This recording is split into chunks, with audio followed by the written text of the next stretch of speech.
Hey, Composer Gloves here, and today we are going to be talking about major, minor, diminished, augmented. We're just kidding. We're just going to be approaching diminished and augmented chords. They're very easy to understand and see.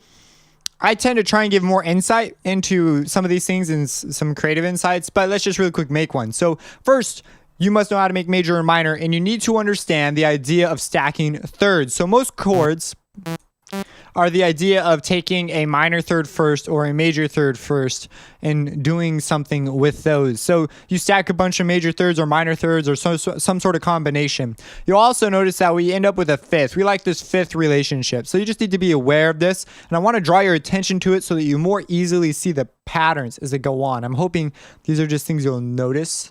Like they'll just come to you and they'll become more useful as you go.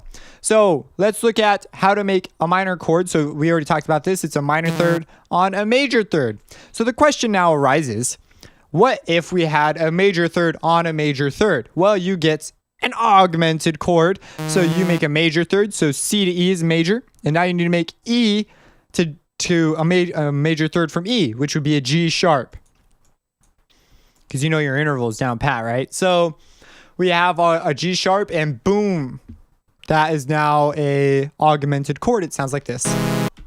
So yes, it's really, really easy to see on the piano. If I were to pull up harmony, look down here where I'm playing. So there's the chord. It's a major third. And now if I were to make it a minor third, or well, let's talk about this. So it's really easy. You just move the fifth up and down. So those notes, you hit it. And to make it augmented.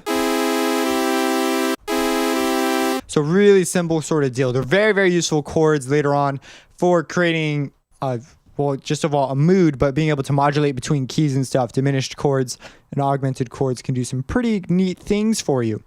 So now the question comes up, what if I make a minor third? So C, these people have been making fireworks so much, dude. The cops, there's been things on Facebook.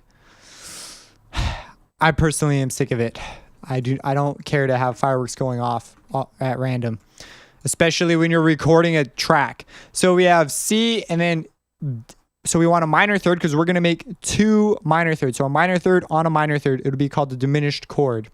So C to D sharp is a minor third. And from D sharp, which this is a terrible way. I think of this as E flat. It's just easier to think about for me because of the way scales work in the C minor scale.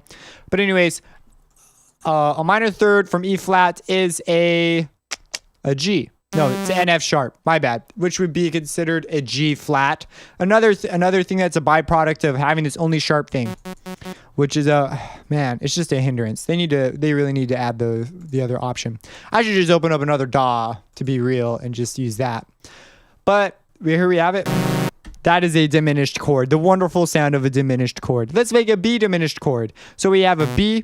And then we make a minor third from B, which guess what? Is a D. And then a minor third from D, because there are two minor thirds on top of each other, or superimposed, because they're imposing. So that would be an F. And now we have this wonderful thing. I don't know why I'm playing notes so low. So yeah, that's it. So these are some pretty not useful chords in their current configuration, but they become ultra mega important later on, and because they're mega useful. Just to the beginner, the first time they run into these, they aren't the most pleasant sounding chords, so people tend to be like, nah, for popular music at least. So that is the combinations. My dog wants out of the room. If you have any questions about augmented or diminished, let me know. Go make all the variations you can on this. Subscribe and have a blessed day.